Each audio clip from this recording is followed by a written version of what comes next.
ഈശോമിശിഹായ്ക്ക് സ്തുതിയായിരിക്കട്ടെ. ഇന്ന് ദിവസം നമ്മൾ ചിന്തിക്കുന്ന തിരുവേന ഭാഗം വിശുദ്ധ പൗലോസ്ലീഹ റോമാക്കാർക്ക് എഴുതിയ ലേഖനം 8-ാം അധ്യായം 26-ഉം 27-ഉം തിരുവചനങ്ങൾ. നമ്മുടെ ബലഹീനതയിൽ ആത്മാവ് നമ്മെ സഹായിക്കുന്നു. വേണ്ടവിധം പ്രാർത്ഥിക്കേണ്ടത് എങ്ങനെയെന്ന് നമുക്ക് അറിഞ്ഞുകൂടാ. എന്നാൽ അവാച്യമായ നെടുവീർപ്പുകളാൽ ആത്മാവ് തന്നെ നമുക്ക് വേണ്ടി മധ്യസ്ഥം വഹിക്കുന്നു. ഹൃദയങ്ങൾ പരിശോധിക്കുന്നവൻ ആത്മാവിൻ്റെ ഇംഗിതം ഗ്രഹിക്കുന്നു. എന്തെന്നാൽ ആത്മാവ് ദൈവഹിതമനുസരിച്ചാണ് വിശുദ്ധർക്ക് വേണ്ടി മധ്യസ്ഥം വഹിക്കുന്നത്. Praise the Lord. അപ്പോൾ നമ്മൾ പ്രാർത്ഥിക്കുന്ന കാര്യങ്ങൾ എന്തിനാണ് നമ്മൾ പ്രാർത്ഥിക്കാൻ ചിന്തിക്കുന്നതെന്ന് നമ്മൾ ചിന്തിക്കുന്നതിന് മുമ്പ് തന്നെ ആർക്കറിയാം? കർത്താവ് യേശുമിശിഹാ തമ്പുരാന് അറിയാം നമ്മൾ എന്തിനാണ് ഇരിക്കുന്നത്, എന്താണ് നമ്മുടെ ഉദ്ദേശ ലക്ഷ്യം, നമ്മൾ ആർക്ക് വേണ്ടി, എന്തിനു വേണ്ടി, എന്ത് നിയോഗം വെച്ച് പ്രാർത്ഥിക്കുന്നു. ഇതെല്ലാം കർത്താവ് യേശുമിശിഹാ തമ്പുരാന് അറിയാം. നമ്മുടെ ഹൃദയങ്ങളാണ് കർത്താവ് പരിശോധിക്കുന്നത്, നമ്മുടെ പുറമേ അല്ല. അപ്പം നമുക്ക് ഉണ്ടാകേണ്ട ഏറ്റവും വലിയൊരു ക്വാളിറ്റി എന്ന് പറഞ്ഞാൽ ആത്മാർത്ഥത ഉണ്ടാകണം. ആരോട്? നമ്മുടെ അപ്പനോട്, ഈശോയോട് നമ്മുടെ അപ്പനാണെന്നുള്ള ആ തലത്തിൽ. അല്ലാതെ നമ്മുടെ ഒരു കാര്യസാധ്യത്തിന് വേണ്ടിയിട്ട് എനിക്ക് അത് കിട്ടരുത് ഇത് കിട്ടരുത് എന്ന് പറഞ്ഞ് അവിടെ പോയി കിടന്ന് അലയ്ക്കേണ്ട കാര്യമില്ല. അത് കർത്താവിനറിയാം, പിതാവിനറിയാം. നമ്മൾ ദുഷ്ടരായ നമ്മുടെ മക്കൾക്ക് അതാ സമയത്ത് ഭക്ഷണം കൊടുക്കുന്നുണ്ടെങ്കിൽ നമ്മുടെ സ്വർഗസ്നായ പിതാവിന് നമ്മളെക്കുറിച്ച് നല്ല കരുതലുണ്ട്. നമ്മുടെ സർവ്വ കാര്യങ്ങളും അവിടത്തേക്കറിയാം. പിന്നെ നമ്മൾ മധ്യസ്ഥം വഹിക്കുന്നത് അന്ധകാരത്തിൽ കഴിയുന്നവർ പ്രകാശത്തിലേക്ക് കടന്നു വരണം. നമ്മൾ ഈശോയെ കണ്ടുമുട്ടിയതിന് ശേഷം നമ്മൾ കണ്ടുമുട്ടിയ ഈശോയുടെ സ്നേഹം മറ്റുള്ളവരറിയണം. അതാണ് നമ്മൾ ചെയ്യേണ്ടത്, നമ്മുടെ ഉത്തരവാദിത്വമാണത്. അപ്പോൾ അതിനാണ് ഈ മധ്യസ്ഥ പ്രാർത്ഥന എന്ന് പറയുന്നത്. അതൊരു വലിയൊരു വിപ്ലവമാക്കി മാറ്റേണ്ട കാര്യമില്ല.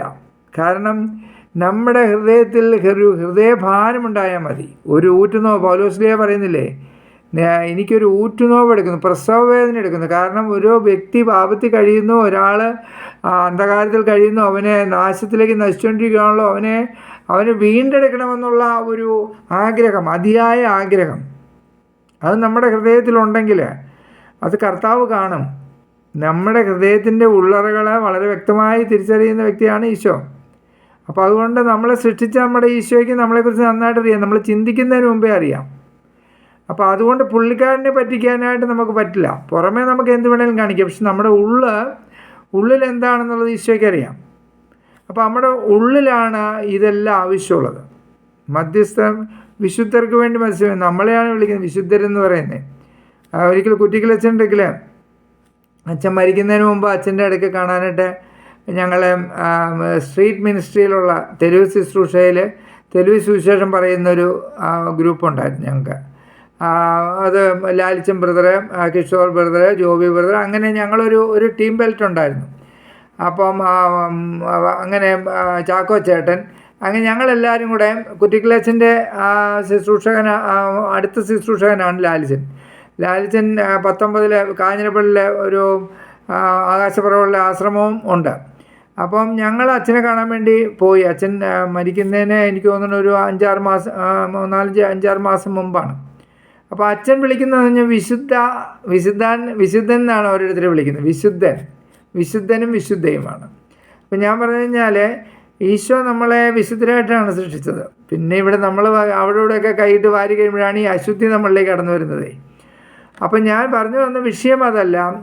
പ്രാർത്ഥന, നമ്മൾ ചില സമയങ്ങളിൽ നമുക്ക് പ്രാർത്ഥിക്കാനായിട്ട് പ്രത്യേകിച്ച് ഒന്ന് ഇരുന്ന് ഒരു കൊന്തയെല്ലാനോ അല്ലെങ്കിൽ ഒരു കുരിശിൻ്റെ വഴി നടത്തി പ്രാർത്ഥിക്കാനോ നമുക്ക് ഏതെങ്കിലും ഒന്ന് കാഴ്ചവെച്ച് പ്രാർത്ഥിക്കാനോ ഒന്നും ചിലപ്പോൾ പറ്റിയെന്ന് വരില്ല. പക്ഷേ നമ്മുടെ ഉള്ളിൻ്റെ ഉള്ളറകളിൽ നമുക്ക് ആത്മാക്കളുടെ രക്ഷയ്ക്ക് വേണ്ടി ഉള്ള ഒരു ദാഹമുണ്ടെങ്കിൽ അത് ഈശോയ്ക്കറിയാം. അപ്പോൾ അത് ഈശോ അത് സ്വീകരിക്കുന്നുണ്ട്. നമ്മൾ അതിന് വേണ്ടിയിട്ട് നമ്മൾ കാഴ്ചവെച്ച് നമ്മൾ പ്രാർത്ഥിക്കുക എന്നുള്ളതാണ് വേണ്ടത്. അപ്പോൾ അതുകൊണ്ട് നമ്മൾ എന്ത് ചെയ്യണം? അപ്പോൾ നമുക്ക് നമ്മുടെ ഉള്ളിൻ്റെ ഉള്ളിൽ ഒരു ആഗ്രഹം, തീ ഉണ്ടാകണം.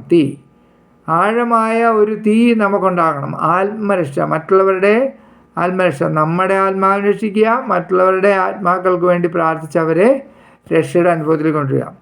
ഈ കാലഘട്ടത്തിൽ ഞാൻ കണ്ട കുറച്ച് കാര്യങ്ങൾ, എനിക്ക് ബുദ്ധിമുട്ട് തോന്നുന്ന കുറച്ച് കാര്യങ്ങളാണ് ഞാനിപ്പോൾ നിങ്ങളുമായിട്ട് ഷെയർ ചെയ്യുന്നത്. ഇപ്പോൾ ദിവ്യകാരുണ്യ സന്നിധിയിലേക്ക് നമ്മൾ ആ ഈശോയുടെ അടുക്കിലേക്ക് ചെല്ലുകയാണ്. ഉദാഹരണത്തിന് വേറൊരു ഉദാഹരണം പറയാം. അപ്പോൾ നമ്മുടെ അപ്പനെ കാണാനായിട്ട് നമുക്ക് എപ്പോഴും സമയം കിട്ടുന്നില്ല. നമ്മളൊത്തിരി ദൂരത്തേക്കിലാണ്. അപ്പനെ കാണാനായിട്ട് നമ്മൾ ചെന്നിട്ട് അപ്പൻ അവിടെ ഇരിപ്പുണ്ട്. അപ്പനെ കണ്ടിട്ട് വേറെ പല കാര്യങ്ങളിലാണ് നമ്മൾ വ്യാപൃതരാകുന്നതെങ്കിൽ അപ്പന് എന്തുമാത്രം വിഷമമുണ്ടാവും, മാനസികമായിട്ട് ബുദ്ധിമുട്ടാവില്ലേ? അപ്പനെ കാണാൻ മക്കൾ ചെന്നിട്ട് അപ്പൻ്റെ ഇടയ്ക്കൽ മുഖം തിരിഞ്ഞിരുന്ന് വേറെ കുറേ കാര്യങ്ങൾ, അത് പലതും ആകാം. അത് ചിലപ്പോൾ ജപമാലയായിരിക്കാം, കുരിശിൻ്റെ വഴിയായിരിക്കാം, വേറെ കാര്യങ്ങളൊക്കെ ചെയ്യുന്നതായിരിക്കാം. അത് ഈ ദിവ്യകാരുണ്യ സന്നിധിയിൽ കർത്താവിൻ്റെ തിരുമുമ്പിൽ പോയിരുന്ന് ചെയ്യണ്ട. അതല്ലാതെ നമുക്ക് ഇഷ്ടം പോലെ സമയമുണ്ടല്ലോ. അപ്പം നേരെ മുഖാമുഖം ഇരിക്കുന്ന സമയമാണ് ദിവ്യകാരുണ്യ സന്നിധി. അവിടെ പോയി അപ്പൻ്റെ അടുക്ക് പോയിരിക്കുമ്പോൾ അപ്പനോടൊന്ന് മിണ്ടാനും വർത്തമാനം പറയാനും വേണ്ടിയായിരിക്കണം നമ്മൾ ചെല്ലുന്നത്. അപ്പൻ അന്നേ ദിവസം നമ്മളെ എണീപ്പിച്ചതിന് നന്ദി പറയാനായിരിക്കണം, നമ്മളെ വഴി നടത്തുന്നതിന് നന്ദി പറയാനല്ലാതെ അപ്പൻ്റെ അടുത്ത് ചെന്നിട്ട് എന്ത് കാര്യം? നന്ദി പറയാൻ വേണ്ടിയായിരിക്കണം അപ്പൻ്റെ അടുക്ക് ചെല്ലുന്നത്. എപ്പോഴും അപ്പനോട് സ്നേഹം പങ്കുവയ്ക്കാൻ വേണ്ടിയിട്ടായിരിക്കണം, അപ്പനിൽ നിന്ന് കേൾക്കാനും അപ്പനോട് സുഖമാണോ ചോദിക്കാനും ഒക്കെ വേണ്ടിയിട്ട്. അങ്ങനെയല്ലേ ഒരു സ്നേഹം പങ്കുവയ്ക്കുന്നത്. അപ്പന് സുഖമാണോ അങ്ങ് ചോദിക്കുമ്പോൾ തന്നെ ഒരു സുഖമുണ്ടല്ലോ. അപ്പോൾ ഹൃദയങ്ങൾ പരിശോധിക്കുന്ന അപ്പന് എല്ലാ കാര്യങ്ങളും മനസ്സിലാക്കും. നമ്മളല്ലാതെ ഒത്തിരി അവിടെ പോയിരുന്ന ഈ അടുത്ത് ഞാൻ കണ്ടതെന്ന് പറഞ്ഞാൽ ഒരു ദിവ്യകാരുണ്യ സന്നിധിയിൽ ഒരു സഹോദരിയുടെ കയ്യിൽ ബാഗിൽ നിന്ന് ജപമാലകൾ എടുക്കണ കണ്ടിട്ട് ഞാൻ ആലോചിച്ച് ഇതന്നെ പല ജപമാലകൾ, 10 മണിയുടെ ജപമാല, പിന്നെ അതിനേക്കാളും ചെറിയ ജപമാലകൾ, പല വിധത്തിൽ ഇങ്ങനെ ഓരോ ധ്യാനകേന്ദ്രക്കാരും ഓരോ പ്രാർത്ഥനക്കാരും പുതിയ സാധനങ്ങൾ ഇറക്കി വിടുകയാണ്. മനസ്സിലായില്ലേ? 10 മണി, 5 മണി, 7 മണി എന്നൊക്കെ പറഞ്ഞിങ്ങനെ പല പരിപാടികളാണ്. ഒരു 5-6 സൈസ് ജപമാല ആയിട്ടാണ് ദിവ്യകാരുണ്യ സന്നിധിയിൽ വന്നിരിക്കുന്നത്. അപ്പം മനുഷ്യനെ ശരിക്കും പറഞ്ഞാൽ വട്ട് പിടിപ്പിക്കുന്ന മാതിരിയുള്ളൊരു അവസ്ഥയിലേക്ക് നയിച്ചുകൊണ്ടിരിക്കുകയാണ്. കാരണം എന്നാ ഇതിന് പറയേണ്ടത്? ഒരു ജപമാല ചൊല്ലുക, പ്രാർത്ഥിക്കുക. അത് നമുക്ക് കത്തോലിക്ക സഭ നമുക്കൊരു ജപമാലയുടെ രീതികൾ തന്നിട്ടുണ്ട്. ഒരു രഹസ്യവും കൂടെ കൂടുതൽ ചേർത്ത് തന്നു, സന്തോഷത്തിൻ്റെ രഹസ്യവും കൂടെ ചേർത്ത്, പ്രകാശത്തിൻ്റെ രഹസ്യവും കൂടെ ചേർത്തു. അപ്പോൾ നമുക്ക് ആ രഹസ്യങ്ങൾ ചൊല്ലി നമുക്ക് പ്രാർത്ഥിക്കാം. അതിനൊരു ഇതുണ്ട്. പിന്നെ നമ്മൾ ഈ പുതിയ കടന്നു വരുന്ന സാധനങ്ങളെല്ലാം ഒരു ബിസിനസ്സാണെന്നുള്ളത് മനസ്സിലാക്കണം. ഓരോരുത്തർക്ക് തോന്നുന്ന കാര്യങ്ങൾ ഇറക്കി വിടുകയാണ്. അതുകൊണ്ട് മനുഷ്യൻ അതിന് മാത്രം അസ്വസ്ഥരാണ്. കാരണം എന്ന് കഴിഞ്ഞാൽ വീട്ടിലെ പണികൾ പോലും ചിലപ്പോൾ അവർക്ക് ചെയ്യാൻ പറ്റുന്നുണ്ടാവില്ല. ധ്യാനകേന്ദ്രക്കാരുടെ ബുക്കെന്ന് പറഞ്ഞാൽ ഒരു 10,000 ബുക്കുകൾ പ്രിൻ്റ് ചെയ്തിട്ട് പ്രാർത്ഥനകളിങ്ങനെ വന്നിട്ട് ഈ സാധനം എല്ലാം കൂടെ ഓരോന്നും മറിച്ചൊക്കെ പ്രാർത്ഥിച്ച് വരുമ്പോഴത്തേനും 24 മണിക്കൂർ തികയില്ല അവർക്ക്. എന്നാൽ അതങ്ങ് ചെല്ലുന്നുണ്ടോ? അതുമില്ല. അതെങ്ങനെ ചെല്ലണേ?